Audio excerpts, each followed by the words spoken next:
Ben, it seems likely that Israel will not launch a land invasion, a ground invasion of Gaza before President Biden leaves Israel. Yes, Lawrence, I can't imagine that Israel would do that, both because of the potential risk of escalation while President Biden is there, and also just because I think the purpose of this visit is to have a consultation, a full, robust, comprehensive consultation between President Biden and the Israeli government before they launch that invasion. So I think that this indicates that the timeline for that ground invasion is likely moving a bit to the right here.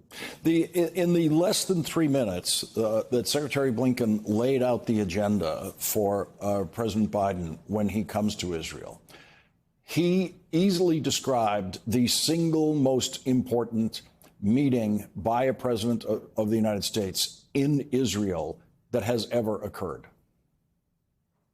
Yeah, not even close, Lawrence. I mean, this is absolutely unprecedented. Obviously, what's happened in Israel is unprecedented. The risk of regional escalation is unprecedented. And the idea of a president flying into that kind of circumstance where there's literal danger in terms of the rockets that are continuing to come at Tel Aviv, but also all manner of risks about not knowing where exactly this is going. But what's clear is that Secretary Blinken was on that trip. He went to every major partner, Arab partner in the region after consulting previously with Israel. And clearly what he determined is there are a number of issues where it's absolutely central that the U.S. and Israel are on the same page. How do we prevent regional escalation? What is the messaging that has to be done to Iran and proxies like Hezbollah to prevent escalation? How can we ensure a sufficient humanitarian component to any Israeli operation in Gaza that doesn't set the region on fire? And I'm sure that that's the message that Secretary Blinken was getting from those Arab partners, that we have to take every step possible to both have an Israeli military operation that abides by laws of war, but that also mitigates the harm to Palestinian civilians. And so clearly, Secretary Blinken took all of those messages from Arab leaders back to Israel, compared notes, and saw whether or not the time was right for President Biden to step in like this. And the fact that he was meeting for 7 hours with Prime Minister Netanyahu indicates this is real substance, right? This wasn't just kind of window dressing the secretary meeting with the foreign leader to tee up the president's visit. They were literally negotiating the agenda, the deliverables, the announcements that are going to come out of that visit from President Biden as well.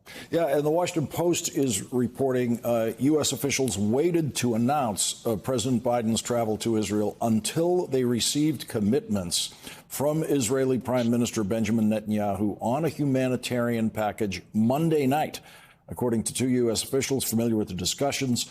And Ben, that's all about that 7-hour meeting that Secretary Blinken was in. No, that's right. And you heard even in his remarks, Tony's remarks, I think, clearly indicated what the back and forth and the points of tension are on this. On the one hand, there's an overwhelming imperative to address the humanitarian crisis in Gaza that is growing more acute. And that, again, surely was the concern that Tony Blinken heard from all the different Arab leaders and that we're seeing, obviously, around the world. On the other hand, you heard in his messaging what the Israelis are concerned about, which is if we provide a humanitarian corridor into Gaza, if we start shipping aid into Gaza, if we create safe zones in Gaza, that Hamas will manipulate that they'll disrupt the aid, that they'll try to get their hands on things that might be used for a military purpose as well. And so I think you heard, even those brief remarks from Tony Blinken, we heard exactly what was discussed in that meeting with Prime Minister Netanyahu, which was the U.S. wanting to make sure that there was a commitment to a humanitarian effort to alleviate the situation in Gaza, but Israel wanting to hear from the United States that we understand that there's a risk that Hamas could try to take advantage of that. And that clearly was a big part of the discussion in that meeting that Tony Blinken had in Israel. There's a lesson, I'd say, in the last 24 hours for people watching this coverage across television, where with the president last night on 60 Minutes, he was pressed about humanitarian aid in Gaza, and he was minimally forthcoming. He certainly said that it's necessary. We have to figure out something. The team is working on something. And of course, much more was going on than what was indicated in his answers 24 hours ago. 24 hours later, you see a hint of how much more. And of course, that means whatever we know tonight, there is even more going on underneath that. That's exactly right, Lawrence. I've been in situations like this. This one is perhaps more acute. But what's been going on is constant communication between the Secretary of Defense and the Pentagon and the IDF, between, I'm sure, the NSC and National Security Advisor Jake Sullivan and his counterparts, Tony Blinken doing the shuttle diplomacy around the region. And really the position that the United States has put itself in, that President Biden has put himself in, is that he saw the trauma that this attack imposed on Israel, the horrific nature of it, and their imperative to respond. He wrapped his arms around Israel, quite literally, with his initial messaging. But then, obviously, they're also looking at this and seeing, well, there's risk here. There's risk if this military operation goes forward in haste, that it could prompt a regional escalation, as we've talked about, Hezbollah coming in, the West Bank exploding, Arab public opinion exploding. There's risk, obviously, to the civilians in Gaza. Clearly, what the United States has been trying to do is say to Israel, let's take just a moment here and think through how can we manage this operation that we know you're going to undertake in ways that mitigate that risk, that are more likely to prevent regional escalation. We, the United States, will show you our commitment to your security, not just through our messaging, but by 2 aircraft carrier groups that are being sent to this region to send a message to Iran to stay out of this.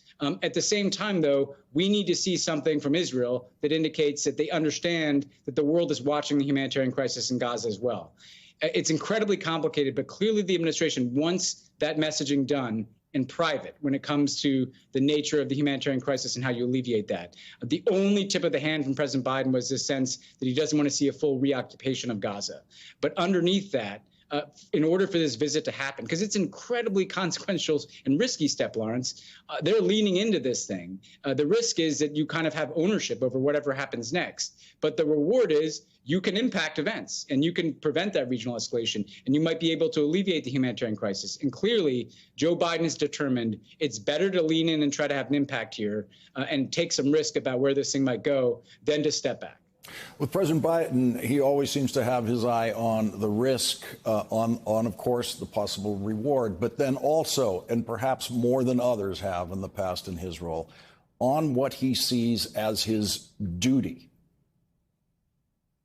Yeah, and you know, it's both something he feels intuitively. I mean, I don't know how many times I was in the room with President Biden when he would tell the story about going there in the 70s for the first time and meeting with Prime Minister Golda Meir of Israel, and her telling him that, you know, the reason that we're going to be here is that we have nowhere else to go.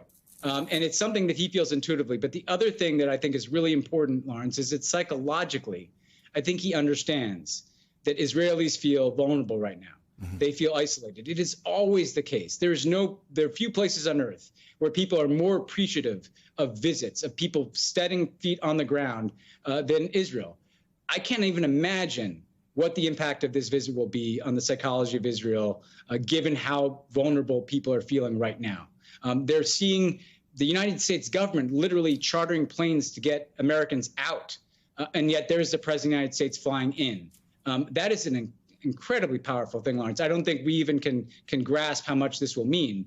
But there's a lot to be done. This is a substantive meeting as well.